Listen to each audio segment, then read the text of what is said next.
Hello everyone, welcome back to free tuition SS চ্যানেলে সবাইকে স্বাগত জানাই।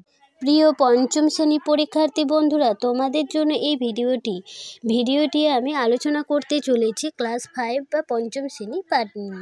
তোমরা প্রত্যেকে দেখে নাও পঞ্চম শ্রেণী, আর বিষয় হচ্ছে আমাদের পরিবেশ। শুরু থেকে শেষ পর্যন্ত ফুল ভিডিওটা তোমরা দেখে নাও।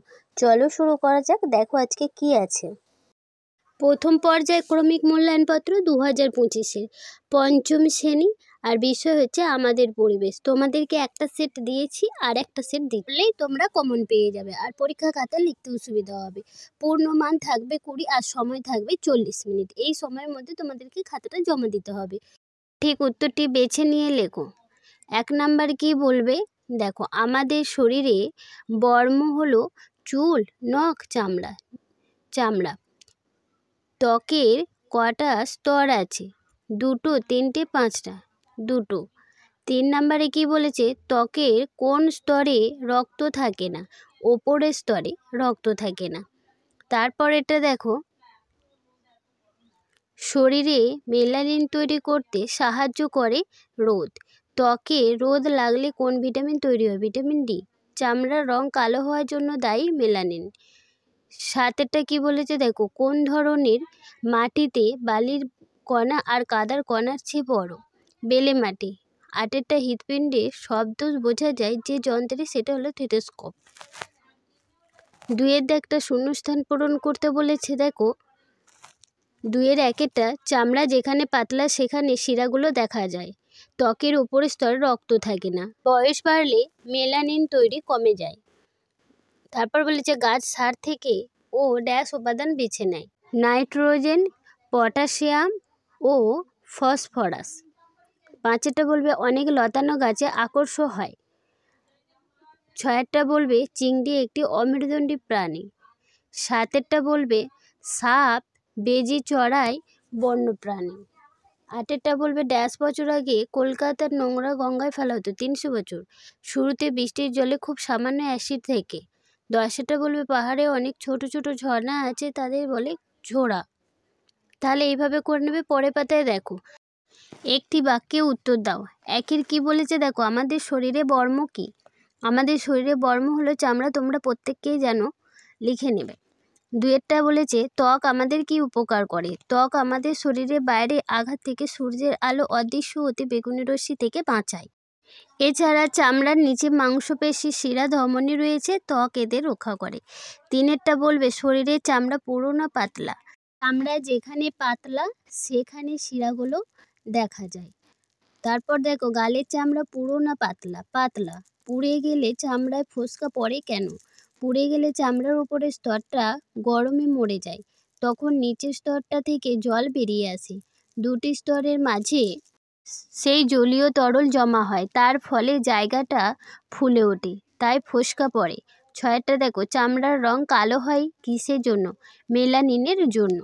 তাহলে এইভাবে তোমরা লিখে নেবে। মেলানিন কি উপকার করে? মেলানিন ক্ষতিকারক অতি বেগুনি রশ্মি শুষে নিয়ে ক্যান্সার আটকায়। 8টা ত্বক রোদ লাগলে কোন ভিটামিন তৈরি হয়? ভিটামিন ডি তৈরি হয়। 9টা বলবে ঘামে কি থাকে? কি বলবে? ঘামে নুন আর শরীরে কিছু বর্জ্য থাকে। 10-এর বলবে শরীর থেকে বেশি নুন বেরিয়ে গেলে কি ঘটতে পারে? শরীর থেকে বেশি নুন বেরিয়ে গেলে মাথা ঘোরা, অজ্ঞান হওয়া ঘটনা ঘটতে পারে। তারপর দেখো, 11টা কালো চামড়া মানুষের সম্মানের জন্য লড়াই করছে এমন 2জন নেতার নাম? মহাত্মা গান্ধী ও নেলসন ম্যান্ডেলা। বানানটা দেখে নেবে। বয়স বাড়লে চুল সাদা হয়ে যায় কেন? বয়স বাড়লে মেলানিন তৈরি কমে যায়, তাই চুল সাদা হয়ে যায়। গন্ডারে খড়গ আসলে কি? গন্ডারে খড়গ আসলে জমাট বাঁধা চুল। 14টা দেখো কি বলেছে? কোন প্রাণীর লোম কাঁটার মতো সজারু? 15টা বলবে শরীরে রক্তল্পতা হলে নখের কি কি পরিবর্তন হতে পারে? উত্তরে বলবে রক্তল্পতার কারণে নখের মাঝখানটা চামচের মতো হয়ে যেতে পারে, নখটা ফ্যাকাশে হয়ে যেতে পারে, কিংবা নখগুলো কেটে যেতে পারে। তাহলে এইভাবে পড়ে নেবে। 16টা অস্থিসন্ধি কাকে বলে? হাড়ের জোড়াকে বলে অস্থিসন্ধি।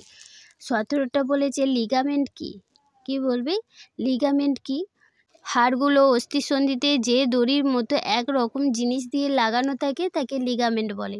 18টা হৃৎপিণ্ডের শব্দ শোনার যন্ত্রের নাম কি? স্টেথোস্কোপ। 19-এরটা বলবে হৃৎপিণ্ডের কাজ কি? পাম্প করে সারা শরীরে রক্ত ছড়িয়ে দেয়া। তারপর দেখো সারা শরীরে রক্ত যাওয়ার প্রয়োজনীয়তা কি? সারা শরীরে অক্সিজেন, শরীরের প্রয়োজনীয় পুষ্টি পৌঁছে দেয় রক্ত। আবার শরীরে কোনো জীবাণু বাসা বাঁধলে আমরা যে ওষুধ খাই তার নির্দিষ্ট জায়গায় পৌঁছে দেয় রক্ত। ORS তৈরি করতে কি কি কাজে লাগে? নুন, চিনি ও জল। তারপরেটা দেখো কোন মাটিতে বালি ও কাদা প্রায় সমান সমান থাকে? দোআঁশ মাটিতে। তারপর দেখো মাটি কয়েকটি অস্বাভাবিক উপাদানের নাম লেখো। কি বলবে? পলিথিনের কুচি, অ্যালুমিনিয়ামের কুচি, পেনের রিফিলের টুকরো আর পেন্সিলের শীষ। তাহলে তোমরা এইভাবে প্রত্যেকটা পড়ে নেবে। পরেরটা দেখো মাটি একটি জৈব উপাদানের নাম লেখো। কেঁচো। 25-এরটা জল শোধনের জন্য ব্যবহৃত একটি রাসায়নিক পদার্থের নাম লেখো। পটাশিয়াম পার ম্যাঙ্গানেট। তারপরে দেখো গৌড় কোথায় দেখা যায়? জলদাপাড়ার জঙ্গলে। ঠিক আছে, তারপরেরটা তোমরা দেখে নাও, তাহলে কমপ্লিট হয়ে যাবে। প্রত্যেকে তোমরা ভালো করে পড়ে নেবে। আঁশ নেই এমন একটি মাছের নাম লেখো। ট্যাংরা মাছ।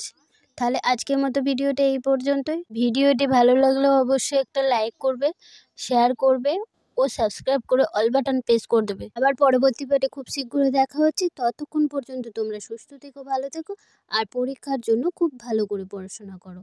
চলো আজকের মতো টাটা, বাই।